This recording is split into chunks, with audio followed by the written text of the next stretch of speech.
उज़्बिल्लाहिमिनश्शैतानिर्रजीम बिस्मिल्लाहिर्रहमानिर्रहीम। Gender studies में हमने जो है वो ह्यूमन राइट्स के कॉन्सेप्ट को शुरू किया है। डेफिनेशंस, मीनिंग, कॉन्सेप्ट और उसके बाद हिस्टोरिकल डेवलपमेंट।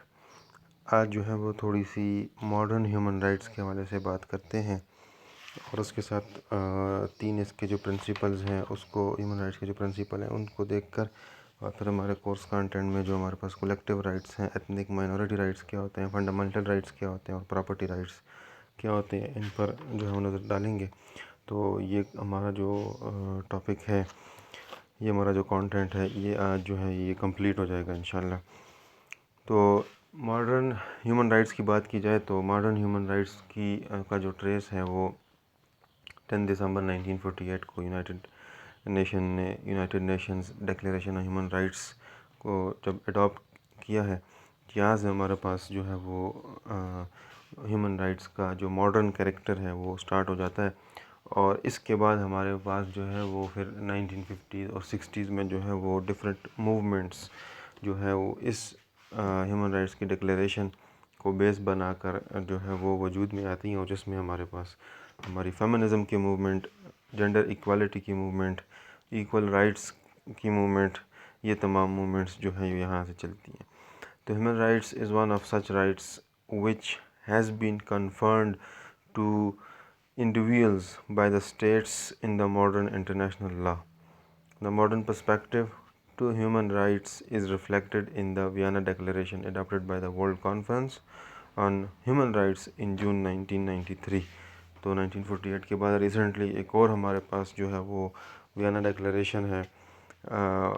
1993 जून की, कि जिसने दोबारा एक बार फिर जो है वो ह्यूमन राइट्स की इम्पोर्टेंस और तमाम इंडिविजुअल्स को ह्यूमन राइट्स की इक्वल जो है वो एक्सेस जो है वो देने पर जो है वो ज़ोर दिया गया। This declaration categorically states that all human rights are universal, indivisible and interdependent and interrelated, and that democracy, development and respect of human rights and fundamental freedoms are interdependent and mutually reinforcing. तो ये जो हमारे पास Vienna declaration है 1993 की, इसमें वही चीज़ें जो है वो दोबारा इन ह्यूमन राइट्स की इम्पोर्टेंस जो है वो बयान की गई है कि यूनिवर्सल है, इंडिविजिबल है, इंटरडिपेंडेंट है एंड डेमोक्रेसी के साथ, फंडामेंटल फ्रीडम्स के साथ, फंडामेंटल राइट्स के साथ ये तमाम चीज़ें जो है वो इंटर रिलेटेड हैं। The conference reaffirmed the right to development as a universal inalienable right and an integral part of the fundamental human rights. तो इससे पहले जो है वो हमारे पास जो है वो बेसिक फंडामेंटल राइट्स बयान किए गए थे। राइट टू डेवलपमेंट जो है वो एक ख़ास तरीके से बयान नहीं किया गया था। इस डिक्लेरेशन में हमारे पास राइट टू डेवलपमेंट पर जो है वो ज़्यादा फोकस जो है वो दिया गया कि ये भी हमारे पास फंडामेंटल ह्यूमन राइट्स है कि हर इंडिविजुअल का ये राइट है कि वो ख़ुद को जो है वो डेवलप करे हर हिसाब से। तो ये हमारे पास अगर इसकी हम कैटेगरी देखें तो ये इकोनॉमिक राइट्स की कैटेगरी में ये राइट टू डेवलपमेंट जो हमारे पास आता है। The legal process is the universality of the human rights effectively commenced with the declaration of human rights 1948। लेकिन जब हम जो है वो ओवरऑल जो है वो मॉडर्न ह्यूमन राइट्स को देखते हैं तो फिर हम उसका ट्रेस जो है वो 1948 वाली जो हमारे पास यूनाइटेड नेशन की डिक्लेरेशन है, हमारे पास जो आज की मॉडर्न ह्यूमन राइट्स की जो डेवलपमेंट है, प्रमोशन है, उसका हमें जो रूट नज़र आती है वो हमारे पास 1948 की UDHR ही है। तो adoption of the United Nation charter in the aftermath of the Second World War can rightly be considered as a landmark in the journey towards universal acceptance of human rights. तो ये हमारे पास मैंने short सा एक modern human rights का एक concept आप लोगों को बताया है। ये आप लोग अपने पास लिख भी लें। ये आसान लफ्ज़ों में मैंने तब लिख कर आपको यहाँ पे बताया था कि अपने पास भी आप लोग लिख लें। अब यहाँ पे हम इन ही चीज़ों को देखकर इनसे जो है वो तीन बेसिक प्रिंसिपल्स जो है वो मैंने यहाँ निकाले हैं। सबसे पहले हमारे पास the principle of universal inherence, INHERENCE, every human being has certain rights. ये वही वाले हमारे पास चीज़ें हैं जो हमें डेफिनेशन में भी नज़र आई हैं, मीनिंग में भी नज़र आई हैं। अब इनको एज अ प्रिंसिपल आपके सामने बयान और लिखवाने की कोशिश कर रहा हूँ ताकि पीछे भी सारी चीज़ें आपको समझ आ जाए। The principle of universal inheritance. Every human being has certain rights capable of being enumerated ENUMERATED and defined, which are not conferred CONFERRED on him by any ruler, nor earned or acquired by purchase, but which inhere in him by virtue of his humanity alone. तो universal इनहेरेंस क्यों है कि हमारे पास ये हमने किसी जो है ये ह्यूमन राइट्स जो है किसी रूलर ने नहीं दी है, ना हमने जो है वो इनको अर्न किया है, परचेज़ किया है, बल्कि ये हमारी जो है वो बाय बर्थ जो है वो नेचर ने हमारे जो है वो ह्यूमन बीइंग होने के नाते हमारे अंदर ये इनबिल्ट है, इनहेरेंट हमारे राइट्स हैं। नंबर 2 है principle of inalienability. No human being can be deprived of any of those rights by the acts of any ruler or even by his own act, or in a democracy even by the will of the majority of the sovereign people। ये हमारे पास इनएलिएनेबल right हैं, ये हमसे ना कोई छीन सकता है, ना इनको कोई ट्रांसफ़र कर सकता है, ना इनको डिवाइड कर सकता है, ना डेमोक्रेसी में मेजॉरिटी ऑफ द पीपल जो है वो ये हमसे छीन सकते हैं, बल्कि ये हमारे इनएलिएनेबल जो है वो राइट्स हैं। ये एज अ ह्यूमन बीइंग हमें ये मिल चुके हैं, ये हमसे कोई भी जो है वो ले नहीं सकता, हमें इनसे कोई जो है वो डिप्राइव नहीं किया कर सकता, बेशक कि वो मर्द हो या औरत हो, तमाम के लिए जो है वो ये ह्यूमन राइट्स जो है बिल्कुल इक्वल हैं। नंबर 3 है हमारे पास the rule of law. Where rights conflict with each other, the conflicts must be resolve by the consistent,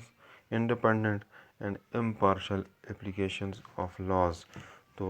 rule of law का होना जो है वो बहुत ज़्यादा लाजमी है कि जिस सोसाइटी में, जिस स्टेट में जो है वो ह्यूमन बीइंग्स, इंडिविजुअल्स जो है वो रह रहे हों, तो वहाँ पे जो है वो लॉ की इम्प्लीकेशन, रूल ऑफ लॉ का होना बहुत लाजमी है कि जहाँ पे जो है वो राइट्स का कन्फ्लिक्ट होगा। मिसाल के तौर पर हम अपने सब्जेक्ट को ले लें, जेंडर स्टडीज़ को, कि हमारे पास जो है वो वमेन, मैन, मैस्कुलिनिटी और फेमिनिटी के राइट्स का कन्फ्लिक्ट है। तो अब इस कन्फ्लिक्ट को दूर करने के लिए हमें रूल ऑफ लॉ की ज़रूरत है कि जब हमारे पास रूल ऑफ लॉ जो है वो सब के लिए इक्वल होगा, तो वहाँ पे फिर सबको जो है वो इक्वल राइट्स जो है वो उनको एक्सेस होगी। तो ये 3 बेसिक प्रिंसिपल्स थे और इसके साथ जो है modern concept of human rights था। अब हम जो है वो नेक्स्ट जाते हैं हमारे कोर्स कॉन्टेंट की तरफ के जिसमें है कलेक्टिव राइट्स क्या होते हैं। पीछे हमने जितने भी राइट्स पढ़े हैं उनको जो है वो फंडामेंटल, बेसिक फंडामेंटल राइट्स कहा जाता है। ठीक है, ये भी आगे आ रहा है, उसमें फिर दोबारा उसको डिफ़ाइन करेंगे।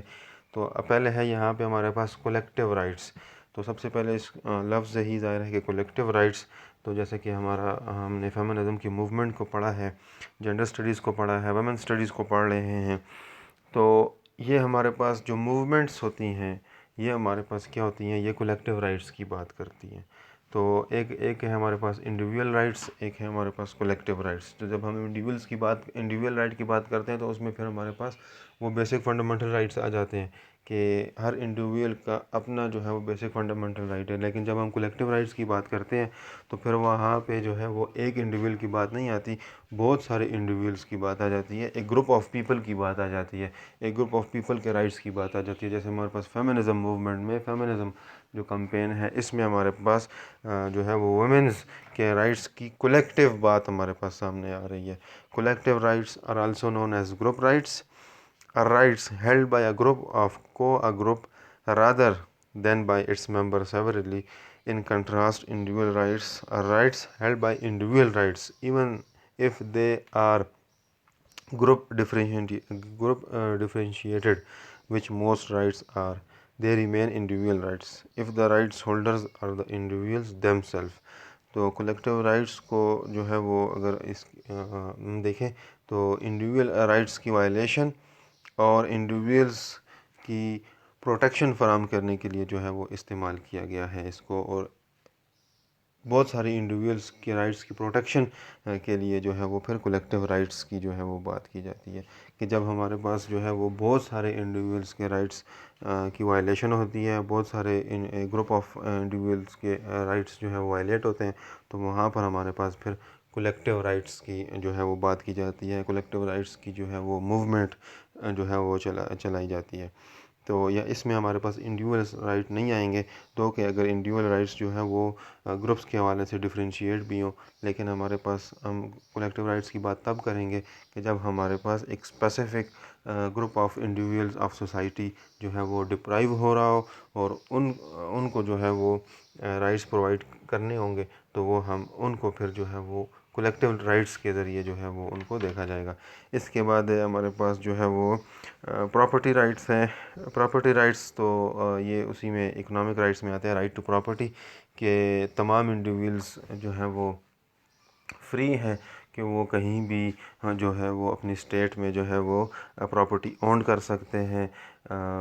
अपने लिए जो है वो जायदाद ख़रीद सकते हैं, उस पर मकान बना सकते हैं और फ्रीली जो है वो रह सकते हैं। Property rights define the theoretical and legal ownership of resources and how they can be used. These resources can be owned by individuals, businesses and government. तो हमारे पास individuals बहुत मेल फीमेल बिजनेसेस के लिए उस प्रॉपर्टी को use कर सकते हैं और गवर्नमेंट के पास भी ये राइट है कि अगर उसको जो है वो अपनी स्टेट में कहीं पे जो है वो एक प्रॉपर्टी चाहिए है रिसोर्सेज के हवाले से, लैंड के हवाले से, तो वो प्रॉपर्टी जो है वो ओन कर सकती है। तो इसी तरीके से तमाम इंडिविजुअल्स को irrespective of colour, caste, creed, male हो या फीमेल हो, अगर उसको जो है वो प्रॉपर्टी चाहिए, उसको जो है वो रिसोर्सेज प्रॉपर्टी के हवाले से, लैंड के हवाले से जो है उसको ज़रूरत है, तो वो उसको ओन कर सकता है। इसके बाद हमारे पास जो है वो माइनॉरिटी राइट्स हैं। तो minority rights are the normal individual rights as applied to members of racial, ethnic, class, religious, linguistic or gender and sexual minorities and also the collective rights according to any minority group. तो minority groups हमारे पास जो है वो जो हमारे पास different minorities होती हैं एक स्टेट में, वो लोग जिनकी तादाद जो है वो बाकी लोगों से जो है वो कम होती है, उनको जो है वो माइनॉरिटी कहा जाता है। रिलीजियस हवाले से भी हो सकते हैं, एथनिक हवाले से भी हो सकते हैं, क्लास हवाले से भी हो सकते हैं, रेशियल हवाले से, लिंग्विस्टिक हवाले से भी हो सकते हैं और जेंडर के हवाले से भी हो सकते हैं। इसमें अब हमारे पास जो है वो जो हमारे पास ट्रांसजेंडर हैं उनके राइट्स की बात आ जाती है कि वो अब तादाद में थोड़े थोड़े होते हैं, तो उनको जो है वो माइनॉरिटी राइट्स के अंडर जो है वो उनको राइट्स प्रोवाइड किए जाते हैं। और ये राइट्स, माइनॉरिटी राइट्स जो है वो कलेक्टिव राइट्स भी हो सकते हैं कि अगर एक स्पेसिफ़िक ग्रुप एक स्पेसिफ़िक माइनॉरिटी ग्रुप को जो है वो रिप्रेजेंट करें, कि मिसाल के तौर पर हम जो है वो सिखों या हिंदुओं या इसी तरीके से ट्रांसजेंडर हो गए या इसी तरीके से जो है वो कोई लिंग्विस्टिक ग्रुप हो जाता है हमारे पास, ये हज़ारे वाले हैं, ये कोई जिसमें जिन पर जो है वो बहुत ज़्यादा जो है वो खुदकश बम धमाके वगैरह इन पर जो है वो ज़्यादा हमले किए जाते हैं, तो ये जो है हमारे पास माइनॉरिटी राइट्स के अंडर आ जाते हैं। इसके बाद लास्ट है हमारे पास जो है वो फंडामेंटल राइट्स हैं। तो पीछे जितने भी हमने जो है वो राइट्स मैंने आपको लिखवाए हैं, राइट टू लिव है, राइट टू वोट है, right to freedom of speech है, राइट टू एक्सप्रेशन है, राइट टू प्रॉपर्टी है, राइट टू वर्क, ये तमाम जो है ये इनको जो है वो फंडामेंटल राइट्स कहा जाता है। Fundamental rights are a group of rights that have been recognised by the Supreme Court at requiring a high degree of protection from government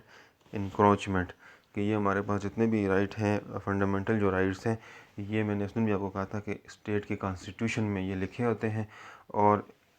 जो सुप्रीम कोर्ट है वो इसको जो है वो तमाम इंडिविजुअल्स को जो है वो इसको प्रोवाइड करते हैं और इसको प्रोटेक्ट किया जाता है कि गवर्नमेंट जो है वो इसमें इंक्रोच ना करे, और अगर कोई इंडिविजुअल दूसरे इंडिविजुअल के राइट्स को वायलेट करता है तो बाय लॉ के ज़रिए उसको जो है वो उसके अगेंस्ट जो है वो हम कोर्ट में जो है वो जा सकते हैं। तो ये हमारे पास ह्यूमन राइट्स का कंसेप्ट था अंडर जेंडर स्टडीज़, कि किस तरह जो है वो ह्यूमन राइट्स हमारे पास जेंडर स्टडी को रिप्रेजेंट करते हैं, किस तरह हमारे पास ह्यूमन राइट्स जो है दुनिया में जो है वो डेवलप हुए, प्रमोट किया गया इनको, और किस तरह इन राइट्स को बेस बनाकर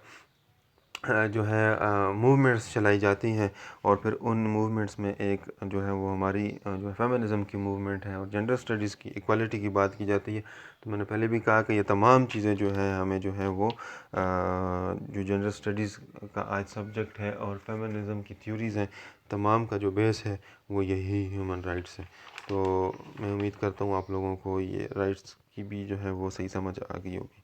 तो इसके हवाले से कोई क्वेश्चन है या इसके हवाले से भी जो डिस्कशन है, हम इंशाल्लाह जो है हमारी फिज़िकल क्लास जो है वो 7 से स्टार्ट होंगी, तो उसमें जो है वो दोबारा इन चीज़ों पर नज़र डालेंगे। तो आप बच्चों के साथ जब इस पर डिस्कशन होगी तो चीज़ें और मज़ीद क्लियर हो जाएंगी इंशाल्लाह।